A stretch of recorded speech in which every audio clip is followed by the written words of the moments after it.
Bimbingan dan konseling atau BK merupakan bagian integral dari sistem pendidikan yang bertujuan untuk membantu peserta didik dalam memahami potensi dirinya, mengatasi berbagai masalah pribadi, sosial, akademik, maupun karir, serta mengembangkan kemampuan penyesuaian diri secara optimal dalam kerangka pendidikan nasional.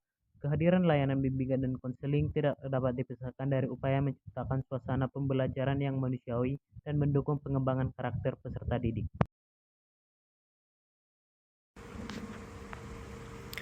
Prinsip-prinsip bimbingan konseling. Prinsip bimbingan konseling menurut Khairil I, untuk menjalankan program bimbingan, prinsip-prinsip bimbingan dan konseling didasarkan pada studi teoritis dan pengalaman praktis tentang sifat, perkembangan, dan kehidupan manusia dalam konteks sosial budaya.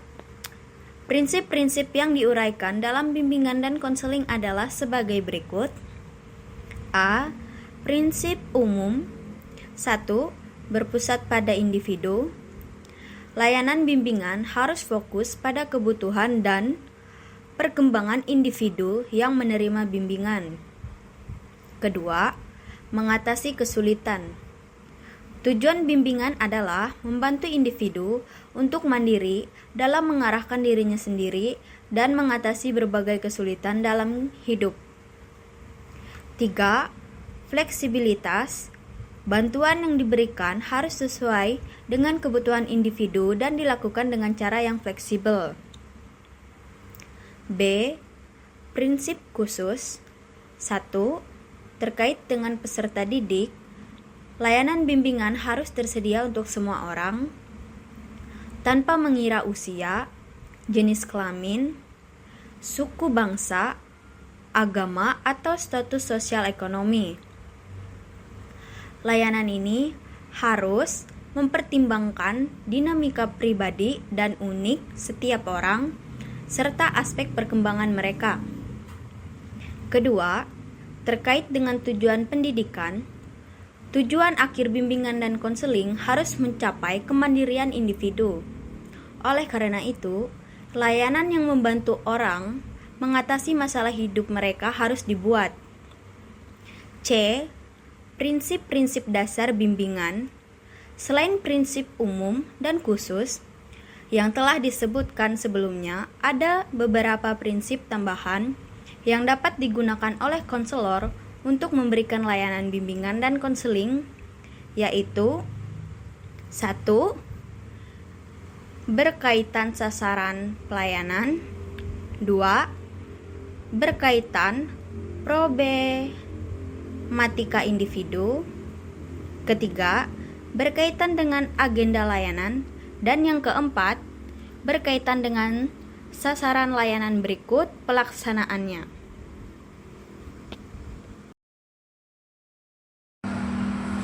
Baiklah, materi selanjutnya yaitu hambatan dan solusi dalam pelayanan. Hambatan, keterbatasan sumber daya, kurangnya dana, personel dan fasilitas yang memadai dapat menjadi hambatan dalam memberikan layanan bimbingan dan konseling yang efektif.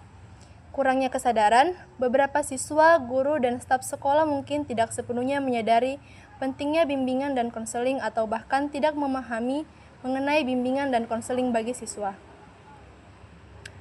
Yang selanjutnya ada solusi. Perlu dilakukan pencerahan mengenai fungsi dan peran bimbingan dan konseling kepada pihak sekolah, khususnya kepada kepala sekolah sebagai pemegang otoritas tertinggi agar tidak terjadi disfungsi BK. Pencerahan ini penting untuk memberikan pemahaman tentang kedudukan BK di sekolah, mengingat bahwa pendidikan tidak hanya dilakukan melalui proses pembelajaran oleh guru mata pelajaran dan pelatihan oleh guru praktik, tetapi juga melalui kegiatan bimbingan dan konseling yang dilakukan oleh guru BK atau konselor. Baiklah, dari seluruh materi yang telah kami paparkan, dapat ditarik kesimpulannya yaitu bimbingan dan konseling merupakan bagian integral dari proses pendidikan yang memiliki peran penting dalam membantu individu, khususnya peserta didik, dalam memahami diri, mengembangkan potensi secara optimal, serta menghadapi dan menyelesaikan permasalahan yang dihadapi dalam kehidupan pribadi, sosial, akademik, dan karir. BK adalah proses interpersonal antara konselor dan konseli yang menekankan pada hubungan yang penuh empati, pengertian, dan kepercayaan dengan tujuan akhir mencapai kemandirian peserta didik.